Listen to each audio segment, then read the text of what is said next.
You can't touch me. My father is Senator Richard Blackwell. Do you know what that means? It means I'm untouchable. Those words echo through Providence Municipal Court. They come from the mouth of a 23-year-old woman wearing a Chanel jacket and carrying a Birkin bag that costs more than a new car. Her name is Victoria Blackwell.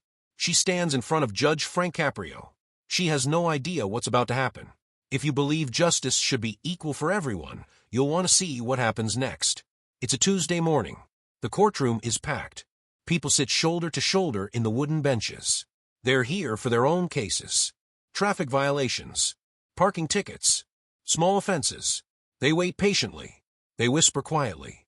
They respect the space. The bailiff stands near the door. He's a tall man with gray hair. His uniform is crisp. He holds a clipboard. Case number 2025, TR 94512, he calls out. Blackwell versus the state of Rhode Island.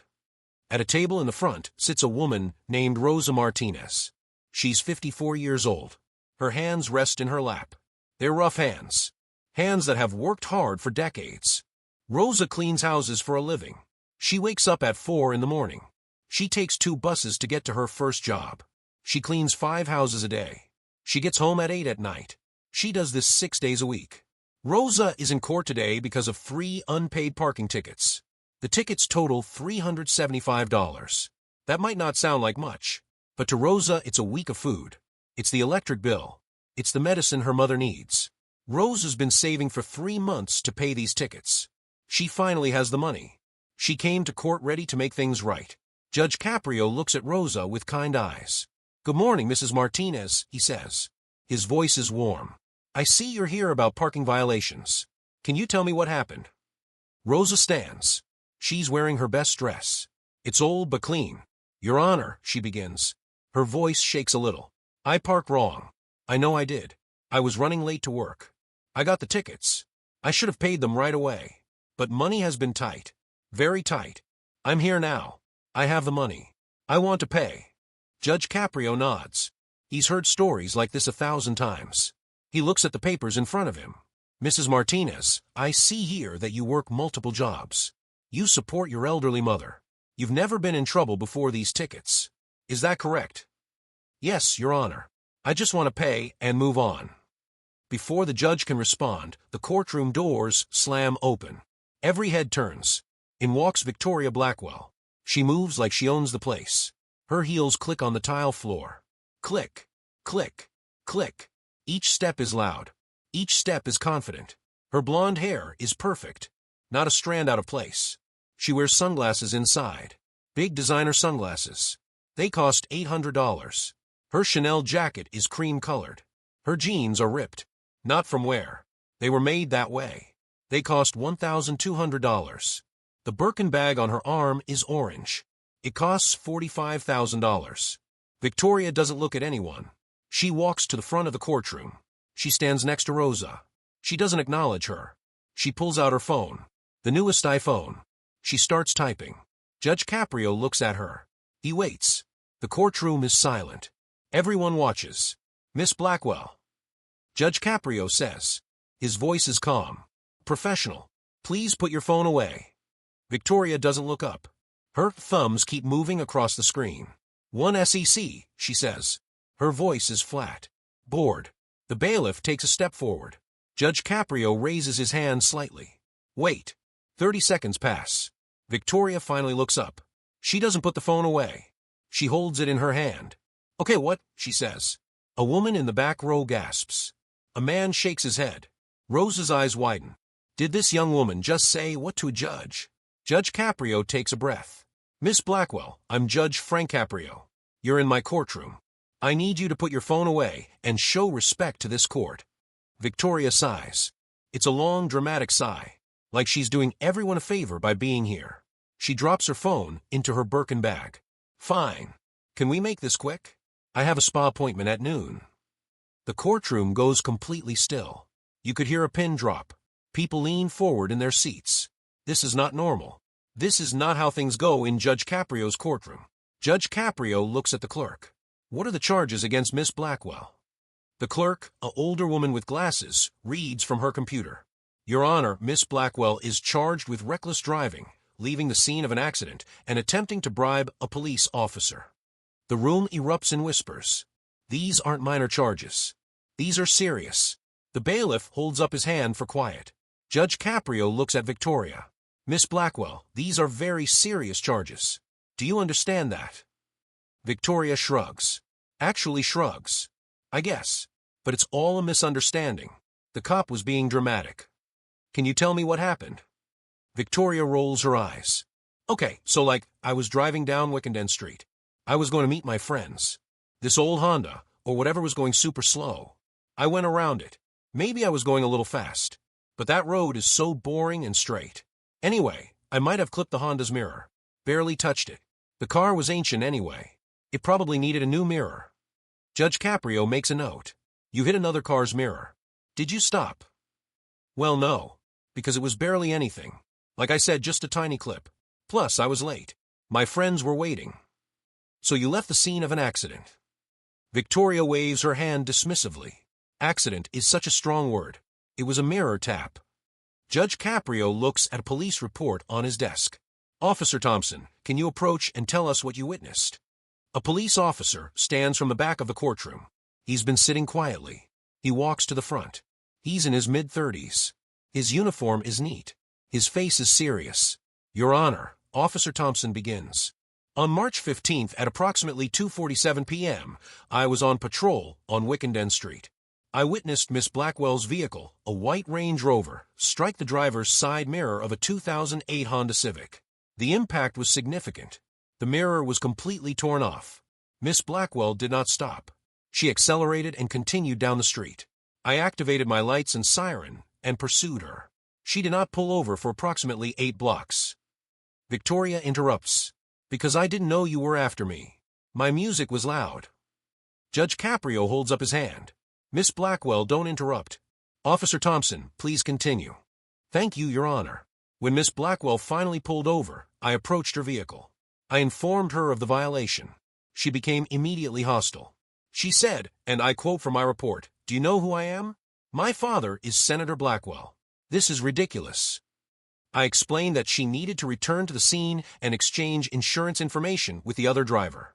She refused. I then informed her that leaving the scene of an accident is a crime. At that point, she pulled out her wallet. She removed $100 bills. She held them out to me and said, "Here, this covers it. We're done here." The courtroom explodes. People gasp. Someone says, "Oh my God," loudly. Others shake their heads in disbelief. The bailiff moves to the center aisle. His presence reminds everyone to stay calm. Victoria's face turns red. That's not what happened. I was offering to pay for the damage right there. I was being helpful. Officer Thompson remains calm. Your Honor, I have body camera footage of the entire interaction. The attempt to hand me cash was clear. I informed Miss Blackwell that she was attempting to bribe a police officer. She then said, quote, "It's not a bribe. It's a solution. Take the money and forget this happened." I placed her under arrest at that time. Judge Caprio is quiet for a moment. He looks at Victoria. She's still red-faced. Her arms are crossed. She looks like a child throwing a tantrum. Miss Blackwell, is this account accurate? No. He's making it sound worse than it was. I was just trying to handle it quickly. I didn't want to deal with insurance and all that boring stuff. Cash is easier. Judge Caprio writes something down. I see. And where is the other driver? The one whose mirror you destroyed. The clerk speaks up. Your Honor, that's Mrs. Martinez. She's here for her parking tickets. Rose's eyes go wide. She looks at Victoria. Recognition slowly spreads across Rose's face. That was you, she whispers. You're the one who hit my car. Victoria finally looks at Rosa. Really looks at her. Victoria's nose wrinkles slightly, like she smells something bad. That was your car? That old Honda? Yes, Rosa says quietly. That's my car. My only car. I use it to get to work. After you hit it, the mirror was gone. It cost me $450 to replace. That's money I didn't have. I had to borrow it from my sister. I'm still paying her back. Victoria laughs. Actually laughs. It's a short, sharp sound. $450? Are you serious? I spend that on brunch. You could have just left it broken. The courtroom goes silent again. But this time, it's a different kind of silence. It's angry. Tense. Dangerous. A man in the third row stands up. His hands are clenched into fists. The bailiff moves toward him. The man sits back down, but his jaw is tight. Judge Caprio's face doesn't change, but his eyes do. They're harder now. Colder. Miss Blackwell, let me make sure I understand. You hit Mrs. Martinez's car. You destroyed her mirror. You didn't stop. When caught, you tried to bribe a police officer. And now, in my courtroom, you're mocking the victim for not being able to afford the damage you caused. Victoria tosses her hair. I'm not mocking anyone. I'm just saying it's not a big deal. My insurance would have covered it if she'd filed a proper claim. But whatever. I'll Venmo her right now for the mirror. Problem solved. She reaches for her bag to get her phone. Put your phone down, Judge Caprio says. His voice is sharp. Victoria freezes. Miss Blackwell, you don't seem to understand the situation you're in. You're not at brunch with your friends. You're in a court of law. You've committed multiple crimes. This is very serious. Victoria's face changes. For the first time, she looks uncertain. Okay, but my dad knows the mayor. He plays tennis with the police commissioner. This can all go away. I know how things work. Judge Caprio leans forward. How things work? Tell me, Miss Blackwell. How do things work? Victoria gains confidence again. She thinks she's on solid ground. Look, Your Honor, I'm sure you're a nice guy. But let's be real. My family donates a lot of money to this city. My dad's campaign contributed to the courthouse renovation. We have connections. I'm not trying to be rude. I'm just being honest. People like me don't end up with criminal records. It's just how the world works. So let's figure out a fine or whatever. I'll pay it, and we can all move on with our lives. She smiles. It's a confident smile. She thinks she's won. She thinks this is over. Judge Caprio sits back in his chair. He's quiet for 10 seconds. 20 seconds. 30 seconds. The courtroom holds its breath. Victoria's smile starts to fade. Mrs. Rodriguez, Judge Caprio finally says, speaking to the clerk. Have there been any phone calls to this courthouse regarding case 2025 TR 94512? The clerk nods. She pulls out a folder. Yes, Your Honor. We've received 7 phone calls. 3 from a law firm representing the Blackwell family. 2 from someone claiming to be a state representative. 1 from a private number asking about the case status.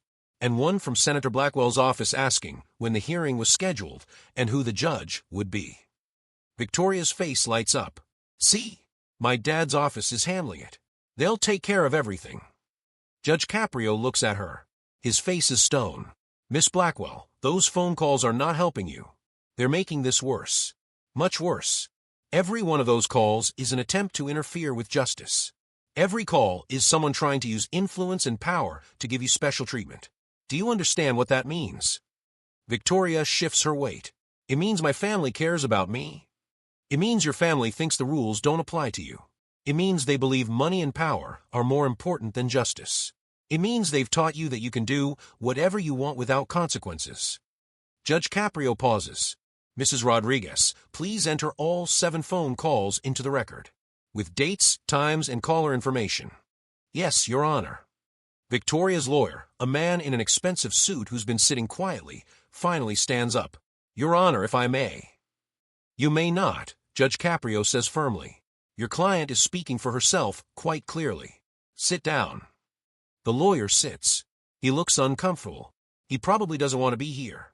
He probably told Victoria to stay quiet. She obviously didn't listen. Judge Caprio turns his attention back to Victoria. Miss Blackwell, I want to show you something. He nods to a technician in the corner. A screen lowers from the ceiling. A projector turns on. Officer Thompson provided body camera footage. Let's watch it together. The courtroom watches the screen. The footage is clear. It shows Victoria's white Range Rover from Officer Thompson's perspective. The car is weaving slightly between lanes. It approaches the Honda. Rosa's Honda. Without warning, the Range Rover swerves left. It passes the Honda. As it does, there's a loud crack. The Honda's mirror explodes. Pieces fly into the air. The Range Rover doesn't slow down. It doesn't even tap the brakes. It speeds up and disappears around a corner. The footage cuts to Officer Thompson pulling Victoria over. She's on her phone when he approaches. She looks annoyed. The window rolls down. The audio is clear. Officer Thompson's voice. Ma'am, you just struck another vehicle and left the scene. Please turn off your car and step out. Victoria's voice. Are you kidding me right now? I barely touched that car. Do you know who I am? Officer Thompson. Ma'am, I need you to step out of the vehicle. Victoria. My father is Senator Richard Blackwell. Look him up. I'll wait. Officer Thompson remains professional. Ma'am, your father's position doesn't change the fact that you broke the law. Please step out. Victoria gets out of the car. She's angry. Her face is twisted. This is insane. That car was ancient. I probably did them a favor. Now they can get insurance money for a new one. Officer Thompson, you need to return to the scene and exchange information with the other driver. Victoria, no. I'm not doing that. I have places to be. Just write me a ticket if you have to. I'll pay it. Officer Thompson, it's not that simple. You left the scene of an accident. That's a crime. Victoria's expression changes. She looks around. The street is empty. She reaches into her bag. She pulls out her wallet. She counts out bills. 10 of them. Here, she says, holding them out. $8,000. This covers whatever damage I did. And then some. Take it. We're done here. Officer Thompson's voice is shocked. Ma'am, are you trying to bribe me? Victoria, it's not a bribe. It's a solution. Take the money and forget this happened. I won't tell anyone. You get a bonus. I go home. Everyone wins. Officer Thompson, ma'am, turn around and put your hands behind your back. You're under arrest for leaving the scene of an accident and attempting to bribe a police officer. Victoria's voice rises. What? No. You can't arrest me. Do you have any idea what you're doing? My father will have your badge. One phone call and you're done. The footage ends. The screen goes black. The courtroom is silent. Judge Caprio looks at Victoria. Miss Blackwell, do you remember saying those things? Victoria's face is pale now. The red is gone. She's white. I was upset. I didn't mean it like that. You offered a police officer $1,000 in cash to ignore a crime you committed. I was just trying to solve the problem. By breaking another law. Judge Caprio picks up a piece of paper. Officer Thompson, after arresting Miss Blackwell, you returned to the scene to check on Mrs. Martinez, correct? Officer Thompson nods. Yes, Your Honor. Mrs. Martinez was very shaken. She was crying. She kept saying she couldn't afford to fix her car. She showed me her work schedule. She had to be at her next cleaning job in 30 minutes. I helped her secure the remaining mirror parts with tape so she could drive safely. Rosa wipes her eyes. Even now, remembering that day, tears come. I was so scared, she says quietly. I thought my car was ruined. I need that car. Without it, I can't work. Without work, I can't eat. My mother can't eat. Victoria finally looks uncomfortable. She shifts from foot to foot. Look, I said I'd pay for the mirror. I'll send the money right now. Judge Caprio shakes his head. Miss Blackwell, you still don't understand. This isn't about the money. This is about responsibility, respect, consequences. You seem to think that because you have money, because your father is powerful, you can do whatever you want. You think you can hit someone's car and drive away. You think you can bribe a police officer. You think you can mock a victim in court. You think you're untouchable. Victoria lifts her chin. There's a flash of the old arrogance. I mean, basically, yeah. That's kind of how the world works when you're important. I'm sorry if that sounds mean, but it's true. People like me don't go to jail. We don't do community service. We pay fines and move on. That's just reality. The courtroom erupts again. People boo. Someone yells shame. The bailiff has to call for order twice. Judge Caprio waits for silence. When he speaks again, his voice is quiet. Dangerously quiet. People like you. Tell me, Miss Blackwell, what makes you so special? Victoria looks confused by the question. What do you mean? What have you done to deserve special treatment? What have you accomplished? Victoria thinks for a moment. Well, I graduated from Worthington Academy. That's a really good school. A school your parents paid for. I got into Boston University. Because of your grades or your family's donation to the new library? Victoria's mouth opens, closes, opens again. That's not fair. What's not fair is you thinking you're better than Mrs. Martinez. Mrs. Martinez, who works 6 days a week, who supports her elderly mother, who has never broken the law until she couldn't afford parking tickets. Mrs. Martinez, who cried when you destroyed her car because she didn't know how she'd get to work. That's what's not fair. Victoria's voice rises. Why are you making this about her? This is my case. Your case? You made it about her when you hit her car. You made it about her when you drove away. You made it about her when you mocked her in my courtroom. Judge Caprio stands up. He's not a tall man, but in this moment, he seems 10 feet tall.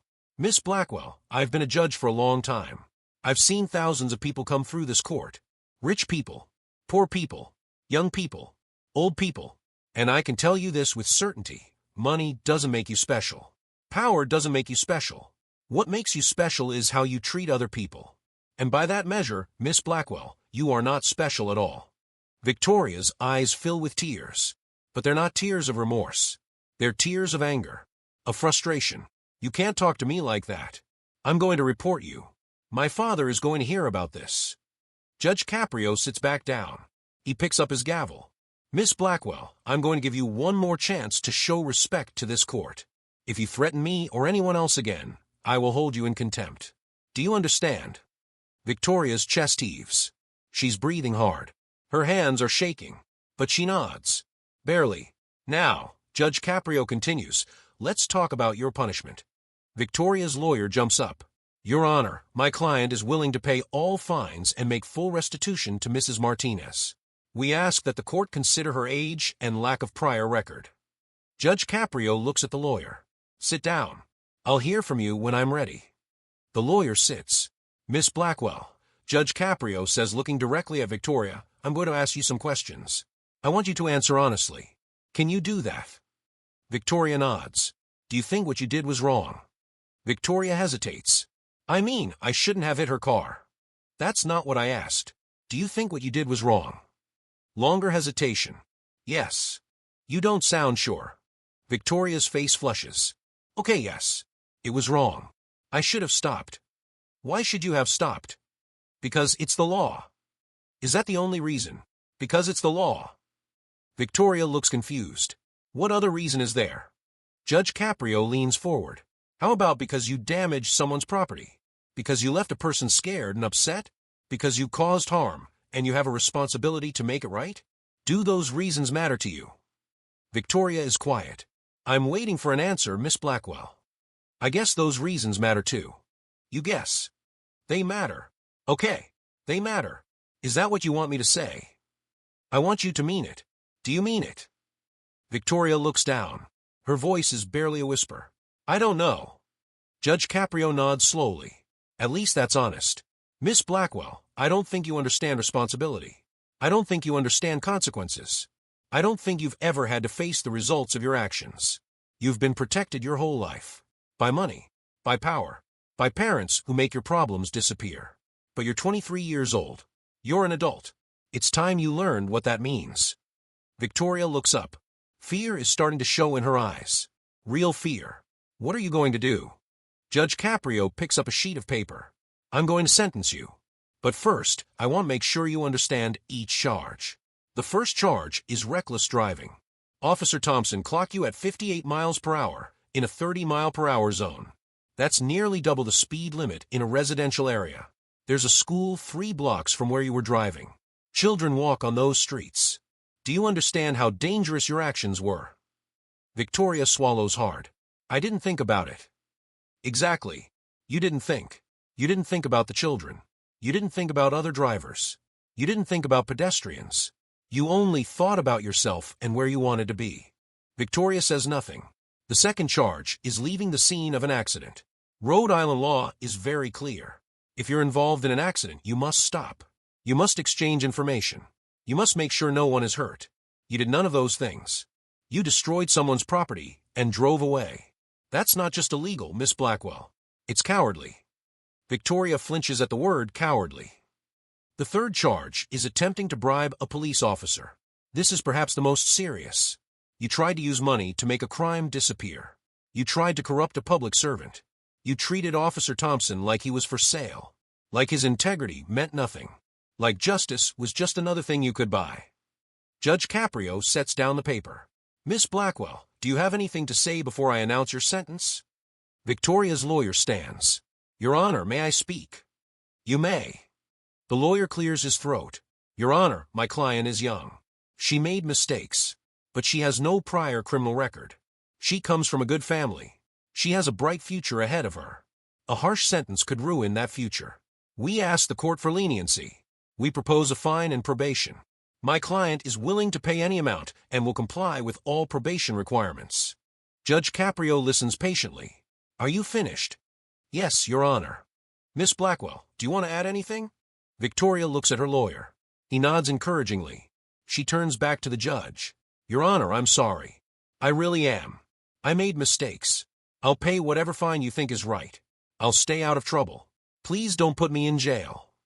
Judge Caprio is quiet for a moment. You're sorry. Okay. Sorry for what specifically? Victoria blinks. For everything? Everything. I see. Are you sorry for hitting Mrs. Martinez's car? Yes. Are you sorry for leaving the scene? Yes. Are you sorry for trying to bribe Officer Thompson? Yes. Are you sorry for the way you've behaved in this courtroom today? Victoria hesitates. Yes. You hesitated. Because I didn't think I was that bad in court. Judge Caprio raises an eyebrow. You laughed at a victim. You bragged about your family's power. You threatened me. You called Officer Thompson a liar. You show no remorse whatsoever. And you don't think you were that bad. Victoria's face crumbles. Tears start to fall. Real tears this time. I don't know what you want from me. I said I'm sorry. I'll pay the money. What else do you want? Judge Caprio's voice softens slightly. But only slightly. Miss Blackwell, I don't want your money. The court doesn't want your money. What I want is for you to understand that actions have consequences. That money and power don't put you above the law. That every person, rich or poor, deserves respect and justice. Can you understand that? Victoria wipes her eyes. Mascara runs down her face. I'm trying to understand. Trying isn't good enough. You need to actually understand. And I'm going to make sure you do. Judge Caprio picks up his gavel. Miss Blackwell, please rise for sentencing. Victoria stands. Her legs shake. She grabs the table in front of her for support. Her lawyer stands beside her. He puts a hand on her shoulder. Victoria Blackwell, Judge Caprio begins, his voice formal now. You have been found guilty of reckless driving, leaving the scene of an accident, and attempting to bribe a police officer. These are serious crimes that show a complete disregard for the law and for other people. The court must send a clear message that such behavior will not be tolerated, regardless of who you are or who your family is. Victoria is crying openly now. Her whole body shakes. For the charge of reckless driving, I sentence you to a fine of $5,000. Victoria barely reacts.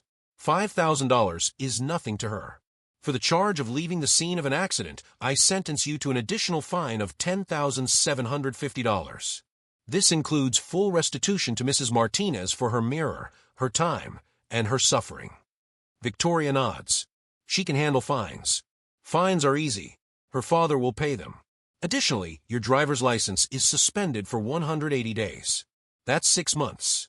You will not be allowed to drive during that time. You will surrender your license to the clerk immediately after this hearing.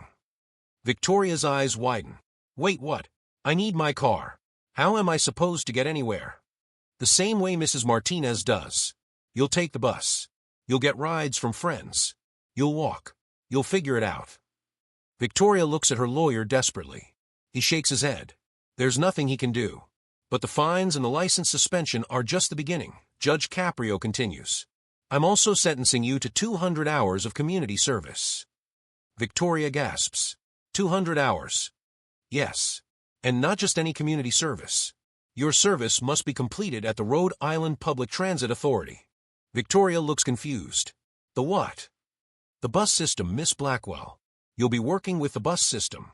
Specifically, you'll be a bus passenger assistant. You'll help elderly and disabled passengers board buses. You'll carry their bags. You'll make sure they get to their seats safely. You'll answer their questions. You'll do this every Saturday and Sunday for the next 6 months. From 6 a.m. to 1 p.m. That's 14 hours per weekend. No exceptions. Victoria's mouth falls open. Are you serious? That's so early. And every weekend. Completely serious. You'll report to the Kennedy Plaza Transit Hub. You'll wear a vest that says Community Service on the back. You'll be supervised by Mrs. Gladys Chun, the Transit Authority's Accessibility Coordinator. She'll sign your time sheet each week. If you miss even one shift without a valid excuse, you'll go to jail for 30 days. Do you understand? Victoria is shaking her head. This is insane. I can't do that. I have things scheduled on weekends. I have plans. Cancel them. You can't make me do this. Judge Caprio's voice turns hard. Yes, Miss Blackwell. I can. And I am. Would you prefer jail time instead? I can arrange that right now. Victoria looks at her lawyer. He whispers urgently to her. She turns back to the judge. No. No jail. I'll do the community service. Good. But I'm not finished. Judge Caprio picks up another paper. You will also write a formal apology letter to Mrs. Martinez. This letter must be handwritten. It must be at least 1,000 words. It must be sincere. It must explain what you did wrong, why it was wrong, and what you've learned. Mrs. Martinez will receive this letter. If she feels it's not sincere, you'll write another one. You'll keep writing until you get it right. Victoria nods numbly. You will also write a formal apology letter to Officer Thompson. Same requirements. Handwritten. 1,000 words. Sincere. Another nod. You will create and deliver a public service announcement about the dangers of reckless driving and the importance of taking responsibility. This announcement will be recorded. It will be played at Worthington Academy, your old high school. You'll also present it live to the student body during an assembly. You'll tell them your story. You'll tell them about your mistakes. You'll warn them not to make the same ones. Victoria's face is completely white now. You want me to stand in front of my old school and tell everyone I'm a criminal. You are a criminal. You committed crimes. Yes, I want you to own that publicly. I want those students to learn from your mistakes. Maybe your experience will save someone else from making the same bad choices. Victoria looks like she might faint. Her lawyer pulls out a chair. She sits down heavily. Stand up, Judge Caprio says firmly. I'm not done. Victoria stands on shaky legs. You'll also attend a victim impact panel. This is a program where crime victims tell their stories. You'll listen to people who've been hurt by crimes like yours. You'll hear about families destroyed by reckless drivers. About people who lost loved ones because someone drove away from an accident. About communities harmed by corruption. You'll attend 4 sessions. 1 per month for the next 4 months. Victoria is crying so hard now she can barely stand. Her lawyer supports her with his arm.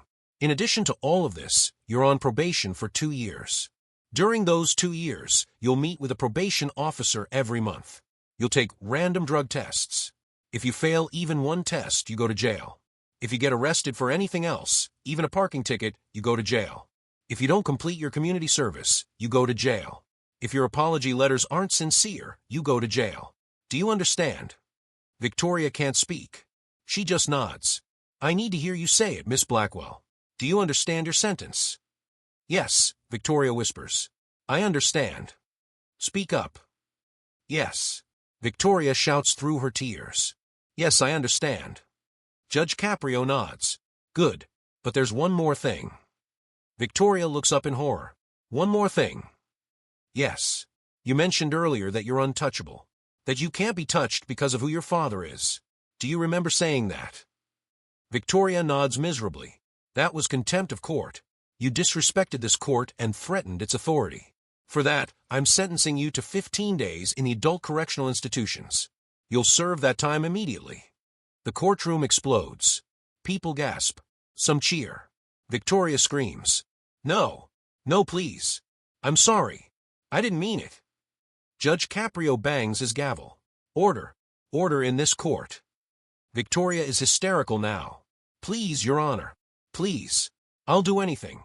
Don't send me to jail. Please. Her lawyer is talking urgently. Your Honor, if I may. You may not. Miss Blackwell threatened the integrity of this court.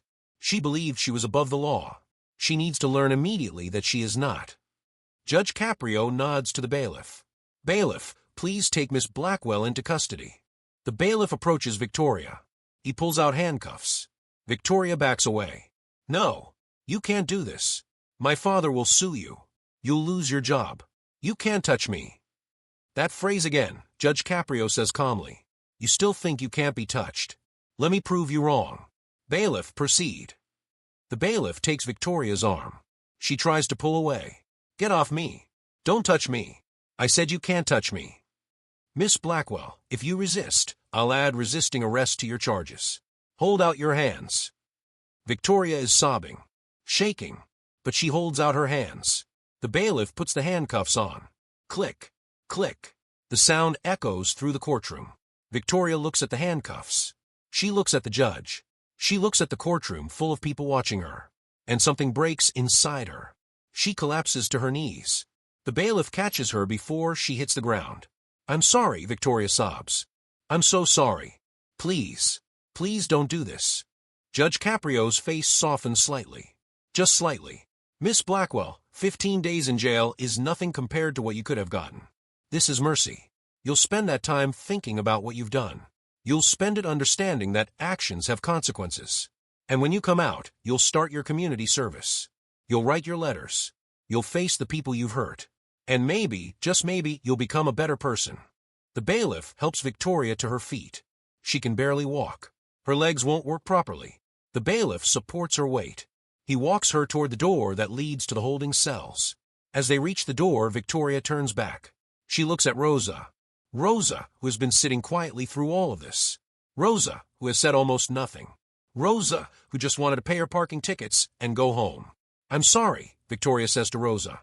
Her voice is broken, destroyed. I'm so sorry for what I did to you. Rosa looks at this young woman in handcuffs. This privileged girl who has lost everything in 15 minutes. Rosa's face is kind. After everything, after all the pain Victoria caused her, Rosa's face is kind. I forgive you, Rosa says quietly. I hope you learn from this. Victoria breaks down completely. The bailiff has to carry her through the door. It closes behind them with a heavy thud. The courtroom is silent. No one knows what to say. They've just witnessed something extraordinary. They've seen someone who thought she was untouchable get touched by justice. Judge Caprio looks at Rosa. Mrs. Martinez, regarding your parking tickets. Rosa stands. She's still holding the envelope with her money. Yes, Your Honor. I'm dismissing all 3 tickets. You don't owe anything. Rosa's eyes widen. Your Honor. You've been through enough. You work hard. You support your family. 3 parking tickets because you were running late to one of your multiple jobs? That's not justice. That's just life being hard. Go home, Mrs. Martinez. Keep your money. Buy something nice for your mother. Rosa starts crying. But these are different tears. These are tears of relief. Of gratitude. Thank you, Your Honor. Thank you so much. You're welcome. Court is adjourned. Judge Caprio bangs his gavel one final time. People start filing out of the courtroom. They talk in excited whispers. They pull out their phones. This case is going to be all over social media in an hour. Someone in the back had been live streaming on Facebook. The video is already getting thousands of views. Officer Thompson approaches Rosa. Mrs. Martinez, I'm glad the judge dismissed your tickets. You deserve a break. Rosa smiles. Thank you, officer. For everything. For helping me that day. Just doing my job, ma'am. Officer Thompson pauses. For what it's worth, I hope Miss Blackwell does learn from this. I hope she becomes a better person. Me too, Rosa says. Everyone deserves a chance to change. Officer Thompson nods and walks away. Rosa gathers her things. She's about to leave when the clerk approaches her. Mrs. Martinez? The judge would like to see you in his chambers for a moment. Rosa follows the clerk to a door behind the judge's bench. She's never been in a judge's chambers before. She's nervous. The clerk knocks and opens the door. Judge Caprio sits at his desk. He's removed his robe. He looks tired. Mrs. Martinez, please sit down. Rosa sits in a chair across from his desk. Her hands are folded in her lap. Mrs. Martinez, I want to apologize to you. Rosa looks shocked. Apologize? For what? For what you went through. For what Miss Blackwell put you through. You came to court today, ready to pay your tickets and take responsibility. Instead, you had to relive the worst day you've had in a long time. That's not fair. Rosa shakes her head. Your Honor, you don't need to apologize. You gave me justice. You showed that young woman that she can't treat people badly and get away with it. That's all I wanted. Judge Caprio smiles. You're a kind person, Mrs. Martinez. Too kind, maybe. Most people in your position would be angry, would want revenge. I don't want revenge. I just want to go to work. Take care of my mother. Live my life in peace. That's all anyone should want. Judge Caprio opens a drawer in his desk. He takes out a piece of paper. Mrs. Martinez, I have a friend who runs a cleaning company. A big company. They clean office buildings downtown. He's always looking for reliable people. The pay is better than what you make now. The hours are regular. 8 to 5 Monday through Friday. Health insurance included. Would you be interested? Rose's hands fly to her mouth. Your Honor, are you serious? Completely serious. His name is Michael Rossetti. I already called him. He's expecting you to call tomorrow. Here's his card. Judge Caprio hands her a business card. Rosa takes it with shaking hands. I don't know what to say. Say you'll call him. Say you'll take care of yourself and your mother. Say you'll keep being the good person you are. I will. I promise. Thank you. Thank you so much. Rosa stands. She wants to hug the judge, but doesn't know if that's allowed. Judge Caprio sees her hesitation. He stands and walks around the desk. He opens his arms. Rosa hugs him. She's crying again. You're going to be okay, Judge Caprio says gently. Everything is going to be okay. Rosa leaves the chambers. She walks through the empty courtroom. She steps outside into the sunshine. For the first time in months, she feels hopeful. Like maybe things are finally looking up. Meanwhile, in the holding cell beneath the courthouse, Victoria sits on a hard bench. She's still in handcuffs. She's still crying. But the tears are slowing down. She's starting to think. Really think. About what just happened. About what she said. About what she did. A guard approaches her cell. Blackwell, you get one phone call. Victoria nods. The guard opens the cell and leads her to a phone on the wall. He uncuffs one hand so she can use the phone. Victoria dials a number she knows by heart. Her father's cell phone. The phone rings. Once. Twice. 3 times. 4 times. Voicemail. Dad, Victoria says, her voice cracking. Dad, I'm in jail. I'm really in jail. I need help. Please call me back. Please. She hangs up. The guard cuffs her hand again and leads her back to the cell. Victoria sits down. She looks at the gray walls. The metal toilet in the corner. The thin mattress on the metal bed frame. This is where she'll sleep tonight. And tomorrow night. And for 13 nights after that. For the first time in her life, Victoria Blackwell is truly alone. No designer clothes to hide behind. No expensive car to drive away in. No father to make the problem disappear. Just her. Her choices. Her consequences. She puts her head in her hands and cries. 8 weeks pass. It's a Saturday morning. The sun is barely up. Kennedy Plaza Transit Hub is busy even at this early hour. Buses come and go. People wait on benches. It's cold. Winter is just ending, but spring hasn't quite arrived yet. At the passenger assistance station stands Victoria Blackwell. But she looks completely different. Her hair is pulled back in a simple ponytail. No makeup. She wears jeans and a sweatshirt. Over the sweatshirt, she wears a bright orange vest. The back of the vest says Community Service in large black letters. An elderly woman approaches. She's using a walker. She has 2 shopping bags hanging from the walker. She looks tired. Excuse me, the woman says. Can you help me onto the Route 60 bus? Victoria smiles. It's a real smile. Warm. Genuine. Of course. Here, let me take your bags. You just focus on walking. Victoria takes the shopping bags. She walks slowly beside the woman as they approach the bus. The driver lowers the bus so it's easier to board.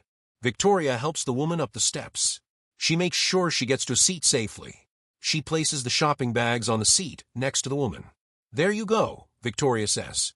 Have a safe trip. The elderly woman pats Victoria's hand. Thank you, dear.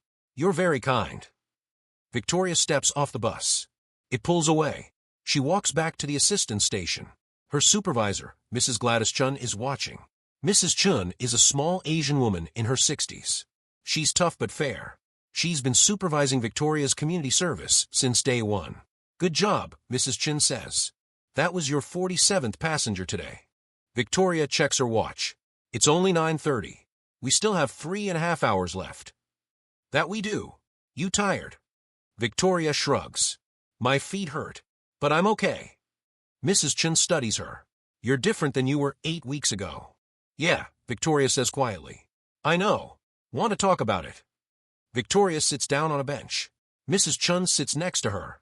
I don't even recognize who I was, Victoria begins. When I watched that video of me in court. You've watched it 100 times. Maybe more. Everyone's watched it. It has like 10 million views on YouTube. Victoria laughs bitterly. I'm famous for being the worst person ever. You're not the worst person ever. I was that day. I really was. Victoria picks at her fingernails. I said such terrible things. To that poor woman. To the police officer. To the judge. I thought I was so important. So special. And I was just awful. Mrs. Chun doesn't disagree. So what changed? Jail changed me. Those 15 days. Mrs. Chun, I've never been so scared in my life. The first night, I didn't sleep at all. I just sat on that bed and thought about everything. And I realized I'd never actually faced consequences before. Not real ones. If I got bad grades, my parents hired tutors. If I crashed my car, they bought me a new one. If I got in trouble, they made it go away. I never had to take responsibility for anything. And now I do. I've been getting up at 5 a.m. every Saturday and Sunday for 8 weeks. I've helped hundreds of people.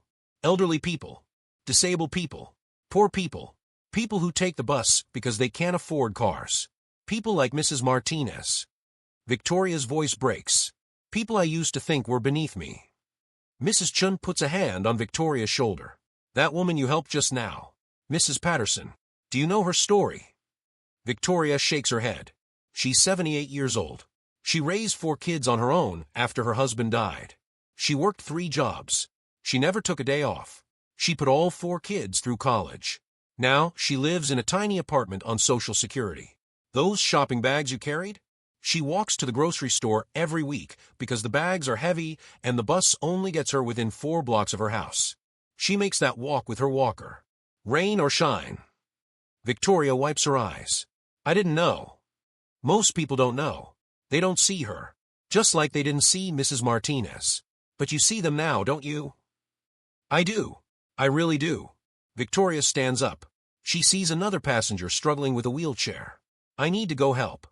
Mrs. Chun watches Victoria rush over to assist. She smiles. 8 weeks ago, she didn't think this entitled girl would make it through even one day of community service. But Victoria has shown up every single Saturday and Sunday. On time. Ready to work. No complaints. She's been respectful, helpful, kind. People can change, Mrs. Chun thinks. Not everyone, but some people can. That afternoon, Victoria finishes her shift. She signs her timesheet. Mrs. Chun signs it too. See you next week, Mrs. Chun says. See you next week, Victoria replies. Victoria takes the bus home. She doesn't have a car. Her license is still suspended for another few months. She's learned the bus routes. She's learned the schedules. She's learned to plan her trips carefully. It's annoying sometimes, but it's also humbling. She sees her city differently now. She sees the people differently. When she gets home, she goes to her room. She sits at her desk. She opens a drawer and takes out several pieces of paper. Letters. She's written dozens of them over the past 8 weeks. Letters to Mrs. Martinez. Letters to Officer Thompson. Most of them she's thrown away. They weren't good enough. They weren't sincere enough. But she's working on new ones. Better ones. She picks up a pen and starts writing. Dear Mrs. Martinez, my name is Victoria Blackwell. I'm the person who hit your car and drove away. I'm the person who made your life harder. I'm writing to apologize, but I know an apology isn't enough. Words can't undo what I did. But I still want to try. I want to tell you that I was wrong. Not just about hitting your car. About everything. I was wrong to drive recklessly. I was wrong to leave the scene. I was wrong to think my time was more important than your safety. I was wrong to mock you in court. I was wrong to think that money could fix everything. You probably don't know this, but I spent 15 days in jail. At first, I thought it was the worst thing that ever happened to me. But now I think it was the best thing. Because it forced me to stop and think. Really think. About who I was. About how I treated people. About what kind of person I wanted to be. I've been doing community service at the bus station. Every Saturday and Sunday for the past 8 weeks. I help people board buses. I carry bags. I answer questions. At first, I hated it. I thought it was beneath me. But now I understand. It's not beneath me. Nothing is beneath me. These people I help, they're not less than me. They never were. I was just too blind to see it. I helped a woman today named Mrs. Patterson. She's 78 years old. She carries heavy shopping bags 4 blocks from the bus stop to her house. Every week. With a walker. And she smiled at me. She thanked me. She called me kind. Me. The person who was so unkind to you. Mrs. Martinez, I know you'll probably never forgive me. I don't expect you to. I don't deserve your forgiveness. But I want you to know that I'm trying to be better. I'm trying to be the kind of person who thinks about others. Who helps instead of hurts. Who takes responsibility instead of running away. I can't give you back the time you lost. I can't give you back the money you had to borrow. I can't give you back your peace of mind. But I can promise you this, I will never do something like this again. I will never hurt someone and walk away. I will never think that money makes me better than anyone else. I will never forget what you taught me, even though you didn't try to teach me anything. You just existed. You just tried to live your life. And I crashed into it. Literally and figuratively. I'm sorry, Mrs. Martinez. I'm so sorry. Sincerely, Victoria Blackwell. Victoria reads the letter. She reads it again. It's not perfect, but it's honest. It's real. She thinks maybe this is the one. Maybe this is the letter that's sincere enough. She folds it carefully and puts it in an envelope. Tomorrow she'll give it to her probation officer.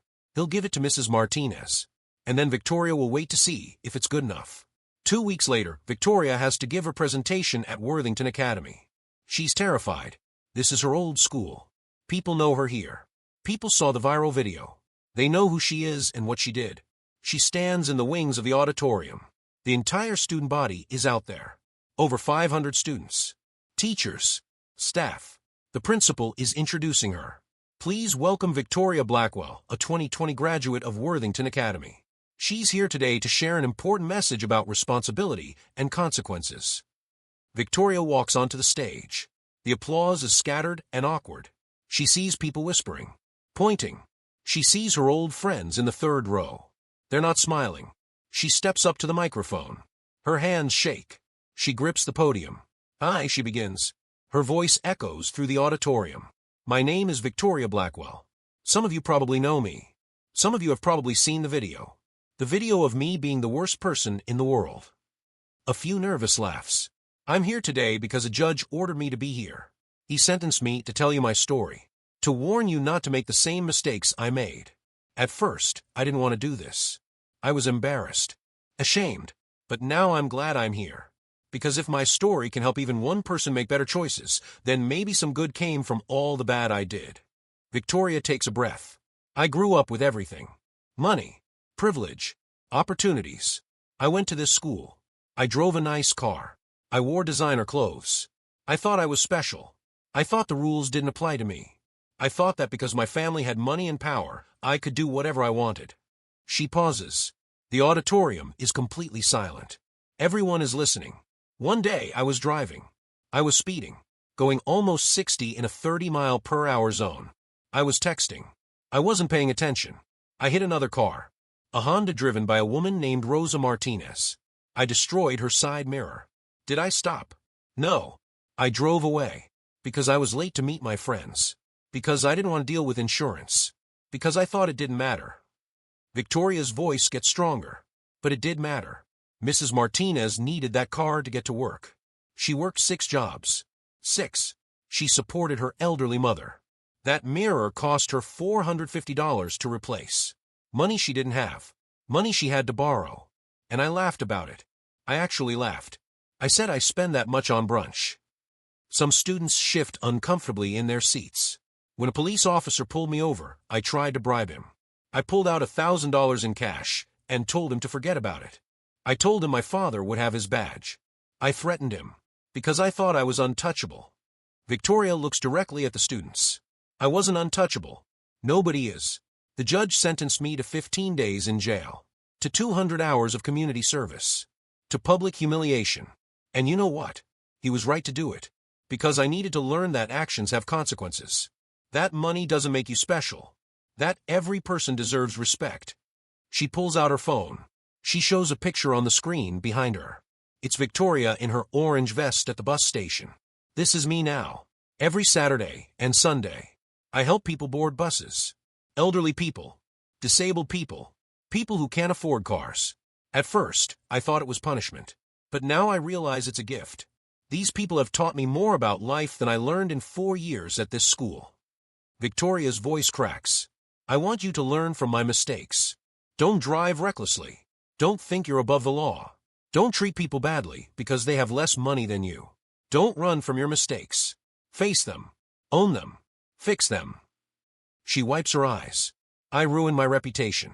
I have a criminal record. I disappointed my family. I hurt people. All because I thought I was special. I wasn't special. I was just lucky. Lucky to be born into privilege. But privilege is a responsibility, not an excuse. Victoria steps back from a microphone. Thank you for listening. I hope you never have to learn these lessons the way I did. The applause is louder this time. More genuine. Some students are crying. Some are nodding. A few even stand up. Victoria walks off the stage. Her legs feel like jelly. But she did it. She faced them. She told the truth. And maybe, just maybe, someone listened. 3 months pass. Victoria has completed 180 hours of her community service. She has 20 hours left. She's written her apology letters. Both Mrs. Martinez and Officer Thompson accepted them. She's attended 2 victim impact panels. She's met her probation officer every month. She's passed every drug test. She's stayed out of trouble. It's time for her review hearing.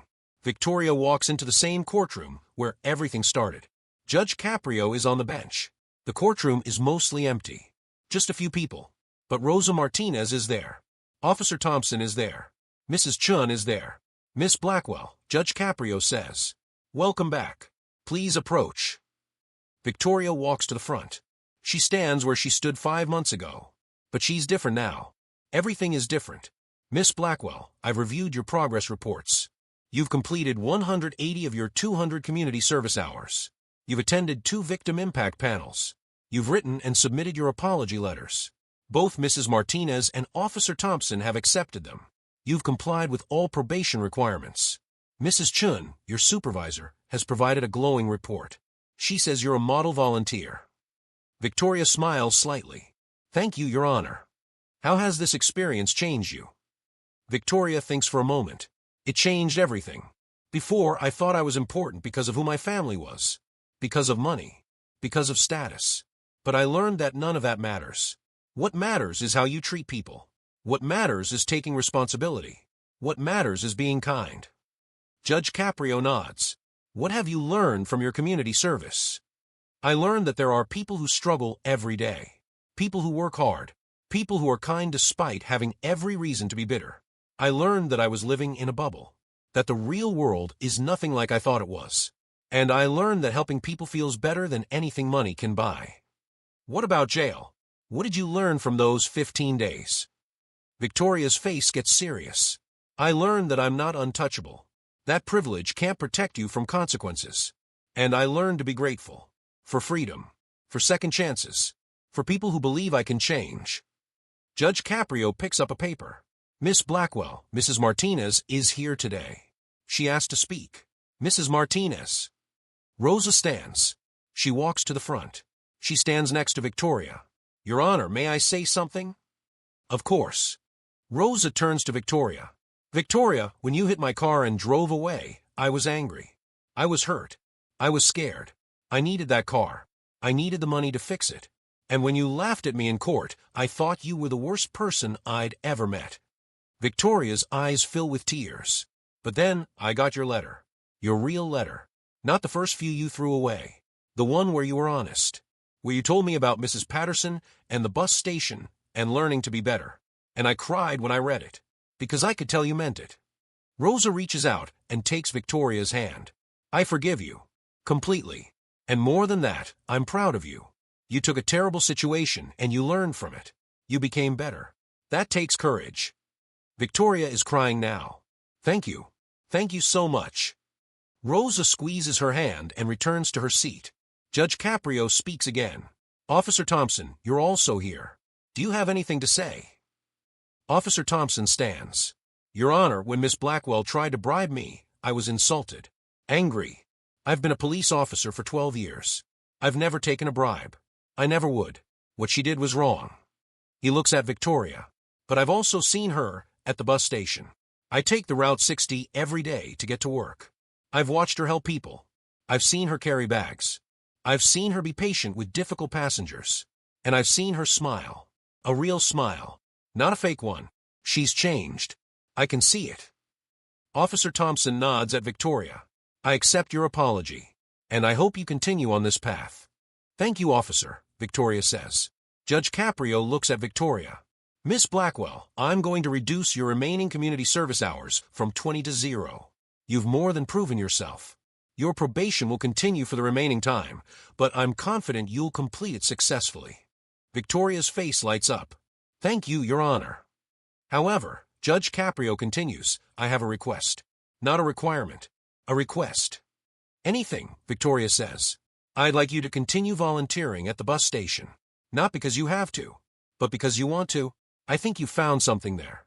Something important. Victoria nods immediately. I was already planning to. Mrs. Chun asked if I'd stay on. I said yes. Mrs. Chun smiles from her seat.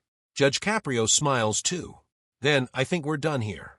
Miss Blackwell, you came into my courtroom 5 months ago as one person. You're leaving as someone completely different. I'm proud of you. Keep being this person. Keep helping people.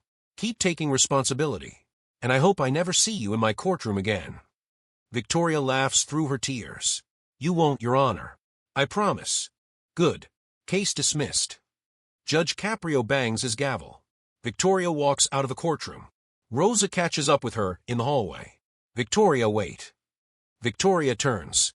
Yes, Mrs. Martinez? Please call me Rosa. Rosa. Rosa pulls out a card. I got a new job. At a cleaning company downtown. Better pay. Better hours. Health insurance. The judge helped me get it. I start next week. That's amazing. Victoria hugs Rosa. I'm so happy for you. And I heard you're going back to school. Victoria nods. Yeah, I'm starting at community college in the fall. I'm going to study social work. I want to help people. Really help them. Rosa's eyes shine. You're going to be wonderful at that. They hug again. Then Rosa leaves. Victoria stands in the courthouse hallway. She looks around. 5 months ago, she was dragged out of here in handcuffs. Crying. Screaming. Broken. Today, she walks out on her own. Head high. Shoulders back. Changed. Outside, the sun is shining. It's a beautiful day. Victoria takes a deep breath. She pulls out her phone. She texts Mrs. Chun. Same time next Saturday. Mrs. Chun texts back immediately. Same time. See you then. Victoria puts her phone away. She starts walking to the bus stop. She doesn't have her license back yet, but she will in a few months. And when she does, she'll drive differently. Carefully. Respectfully. Following every rule. Because Victoria Blackwell learned something important. She learned that you're not untouchable. No one is. Money can't protect you from consequences. Power can't save you from justice.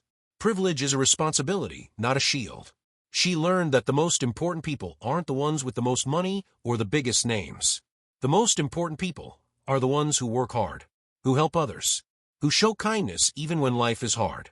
She learned that it's never too late to change, to be better, to do better. Most importantly, she learned that true respect isn't given because of who you are. It's earned by how you treat others. Victoria Blackwell isn't untouchable, but she's something better. She's accountable. She's responsible. She's humble. She's kind. And that's worth more than any amount of money or power could ever be. The viral video of Victoria's courtroom meltdown continues to circulate. It's been viewed over 15 million times now. But there's a new video too. Someone filmed Victoria at the bus station. It shows her helping an elderly man with his wheelchair, carrying bags for a young mother, laughing with Mrs. Chun, being kind. That video is getting views too. Not as many, but enough. People see it and they comment. This is what redemption looks like. She really changed. Faith in humanity restored. Because people love a good villain story, but they love a good redemption story even more. 6 months later, the local news does a follow-up story. They interview Victoria. They interview Rosa. They interview Judge Caprio. The reporter asks Judge Caprio, do you think Victoria Blackwell really changed? Or did she just play the part to avoid more jail time? Judge Caprio thinks for a moment. I've been a judge for 40 years. I've seen thousands of people come through my courtroom. Most of them tell me what they think I want to hear. They apologize because they're sorry they got caught, not sorry for what they did. But every once in a while, you see someone who actually gets it, who actually changes. Victoria Blackwell is one of those people. How can you tell? Because she didn't stop when her sentence was over. She's still volunteering at the bus station. She's going to school to become a social worker. She talks to young people about making better choices. She's not doing these things because a judge ordered her to. She's doing them because she wants to. Because she understands that privilege comes with responsibility. The reporter turns to Rosa. Mrs. Martinez, do you regret pressing charges? Some people say you ruined this young woman's life. Rosa shakes her head firmly. I didn't ruin her life. I think I might have saved it. If she had gotten away with what she did, she would have kept doing it. She would have hurt more people. Eventually, something worse would have happened. Maybe she would have killed someone while driving recklessly. Maybe she would have become a terrible adult. But because she faced consequences, she changed. She became better. I don't regret it at all. The reporter interviews Victoria last. Do you have any message for young people who think they're above the law? Victoria looks directly at the camera. You're not above the law. Nobody is. I know it feels like you're invincible when you're young, and you have money, and everything comes easy. But you're not invincible. You're just lucky. And luck runs out. Don't wait until you're in handcuffs to learn that lesson. Learn it now. Treat people with respect. Take responsibility for your actions. And understand that who you are isn't about how much money you have or who your family is. It's about what you do when no one is watching.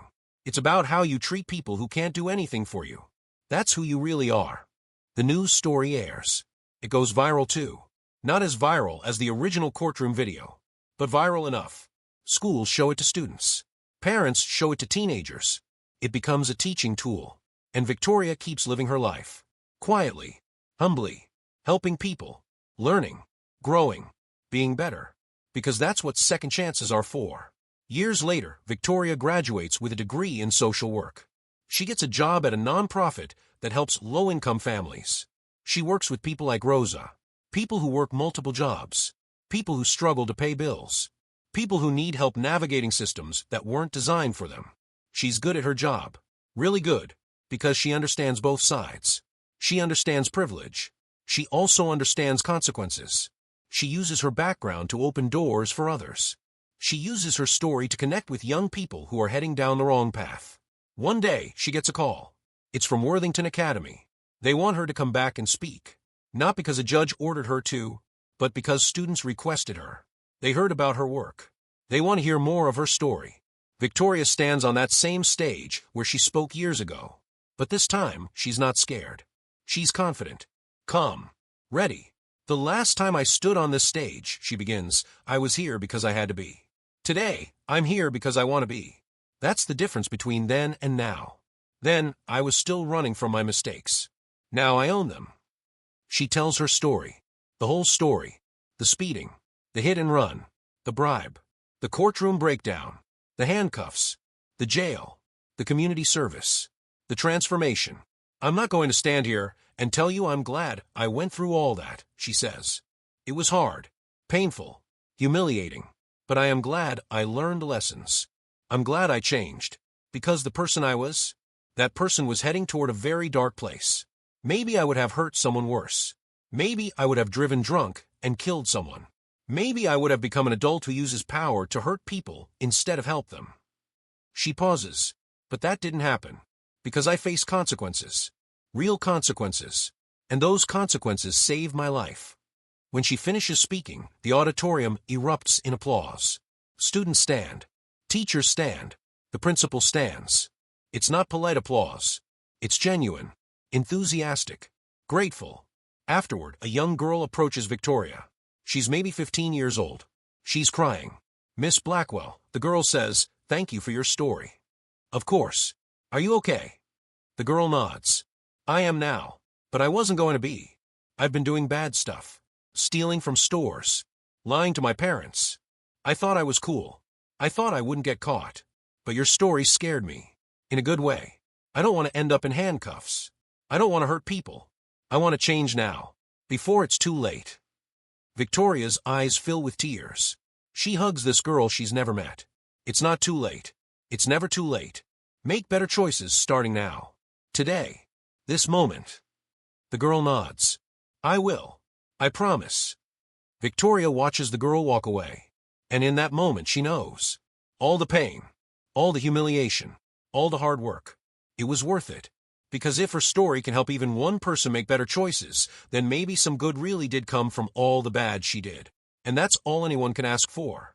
A chance to turn pain into purpose. Mistakes into lessons. Consequences into change. Money can buy many things, but it cannot buy back time. It cannot undo harm. It cannot purchase respect. And in Judge Frank Caprio's courtroom, it definitely cannot buy justice. But what money can't buy, change can earn. And Victoria Blackwell is living proof.